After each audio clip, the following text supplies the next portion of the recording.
Welcome to MJ channel. இன்னைக்கு நம்ம சேனலில் கலைஞர் மகளிர் உரிமை தொகை திட்டம் சம்மந்தமாக ஒரு சில புதிய அறிவிப்பு பார்த்தீங்கன்னா இப்போ தமிழக அரசுலையும் வெளியிட்டு இருக்கிறாங்க.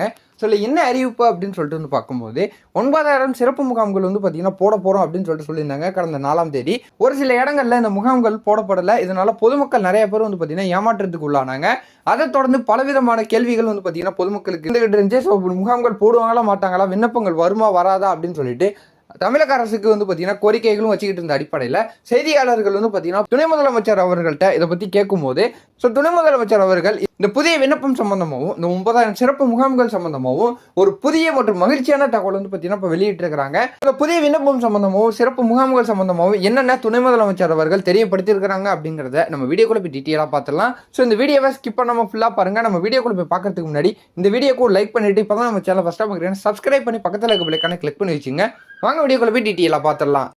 கலைஞர் மகளிர் உரிமை தொகை திட்டத்தில் புதிய பயனாளர்களை இணைப்பதற்காக விண்ணப்ப பதிவு முகாம் நடைபெறுவது குறித்து அறிவிப்பை துணை முதல்வரும் சிறப்பு திட்ட செயலாக்கத்துறை அமைச்சருமான உதயநிதி ஸ்டாலின் அவர்கள் பார்த்தீங்கன்னா தெரியப்படுத்தியிருக்காங்க அப்படின்னு சொல்லிட்டு இதில் மென்ஷன் பண்ணியிருக்கிறாங்க. கலைஞர் மகளிர் உரிமை தொகை முகாம்கள் ஜூன் 4ஆம் தேதி தமிழ்நாடு முழுவதும் நடத்தப்படும் என அறிவிக்கப்பட்ட போது திட்டமிட்டபடி முகாம்கள் நடைபெறவில்லை. இதனால் திட்டத்தில் இணைய முடியாமல் பெண்கள் ஏமாற்றமடைந்தனர். இந்நிலையில் முகாம் எப்போது நடைபெறும் என்பது குறித்து துணை முதல்வர் உதயநிதி பேசியுள்ளார் அப்படின்னு சொல்லிட்டு இதில் தெரியப்படுத்தி இருக்கிறாங்க. அனைத்து குடும்ப தலைவிகளுக்கும் மாதந்தோறும் 1000 ரூபாய் வழங்கும் விதமாகத்தான் திமுக தனது தேர்தல் அறிக்கையில் குறிப்பிட்டிருந்தது. ஆனால் நிதி நிலைமை காரணமாக பொருளாதார தகுதிகள் வகுக்கப்பட்டு தகுதி உள்ளவர்களுக்கு மட்டும் உரிமை தொகை வழங்கப்படுகிறது. 2023 செப்டம்பரில் 1,06,52,000 பேர் பயனாளர்களாக இருந்த நிலையில் அடுத்த சில மாதங்களில் நிராகரிக்கப்பட்டவர்கள் மேல்முறையீடு செய்ததன் விளைவாக தற்போது 1,15,00,000 பேர் பயனாளர்களாக உள்ளனர் அப்படின்னு சொல்லிட்டு மென்ஷன் பண்ணியிருக்கிறாங்க. திட்டம் தொடங்கப்பட்டு 20 மாதங்களுக்கு மேலான நிலையில் புதியதாக திருமணமானவர்கள், புதிய ரேஷன் அட்டைகள் பெற்றவர்கள், அரசு அறிவித்த பொருளாதார தகுதி பட்டியலில் இடம்பெறுபவர்கள் என லட்சக்கணக்கானோர் திட்டத்தில் இணைய எதிர்பார்த்து காத்திருக்கின்றனர். ஆனால் புதியவர்களை இணைப்பது தொடர்பான அறிவிப்பை தமிழ்நாடு அரசு வெளியிடாமல் இருந்தது. தொடர் கோரிக்கைகளை தொடர்ந்து முதல்வர் ஸ்டாலின் பட்ஜெட் கூட்டத்தொடரின் போது இதற்கான அறிவிப்பை வெளியிட்டார்.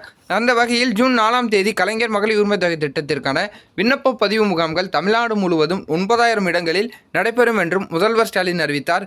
எனவே அன்றைய தினம் ரேஷன் கடைகளிலும் சேவை மையங்களிலும் பெண்கள் அணுகி இது தொடர்பாக கேட்டனர். ஆனால் இது தொடர்பாக தங்களுக்கு அறிவிப்பு வரவில்லை என்று ஊழியர்கள் கூறியதால் ஏமாற்றமடைந்தனர் அப்படின்னு சொல்லிட்டு பார்த்தீங்கன்னா தெரியப்படுத்தியிருக்கிறாங்க.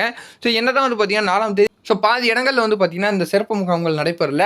அது மட்டும் இல்லாமல் சேவை மையங்களாக இருக்கட்டும், ரேஷன் கடைகளில் போய் கேட்டாலும் பார்த்தீங்கன்னா இது தொடர்பான அறிவிப்பு எங்களுக்கு வரல. இந்த புதிய விண்ணப்பம் பார்த்தீங்கன்னா எங்களுக்கு கொடுக்கல அப்படின்னு சொல்லிட்டு ரேஷன் கடையாக இருக்கட்டும், சேவை மையங்களையும் பார்த்தீங்கன்னா பொதுமக்களுக்கு தெரியப்படுத்தினாங்க.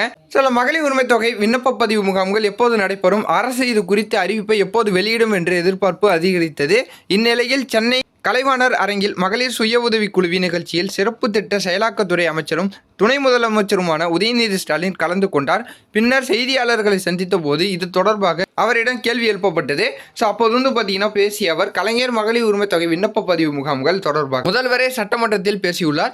புதிய விண்ணப்பதாரர்கள், ஏற்கனவே விண்ணப்பித்து விடுபட்டவர்கள் ஆகியோருக்கும் விரைவில் உரிமை தொகை வழங்கப்படும். விண்ணப்ப பதிவு முகாம்களுக்கான முதற்கட்ட பணிகள் தொடங்கி நடைபெற்று வருகிறது.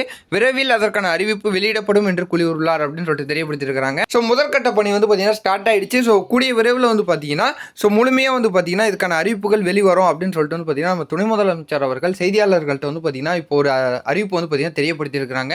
ஸோ இந்த மகளிர் உரிமை தொகை திட்டம் சம்பந்தமாக வேறு ஏதாவது அறிவிப்புகள் தெரியப்படுத்தினாங்கன்னா அதை நான் உங்களுக்கு அடுத்தடுத்த வீடியோவில் அப்டேட் பண்ணிக்கிட்டே இருக்க. தொடர்ந்து நம்ம சேனல் பார்த்தீங்கன்னா வாட்ச் பண்ணுங்கள். ஸோ இந்த தகவல் உங்களுக்கு பயனுள்ளதாக இருந்ததுன்னா உங்கள் ஃப்ரெண்ட்ஸ் ஃபேமிலி எல்லாருக்கும் ஷேர் பண்ணி விடுங்க. அவங்க பார்த்து தெரிஞ்சுக்கிட்டோம். இது போல் வேறு ஏதாவது நல்ல தகவல் நல்ல அப்டேட்டோட நான் உங்களை அடுத்தடுத்த வீடியோவில் பார்க்குறேன்.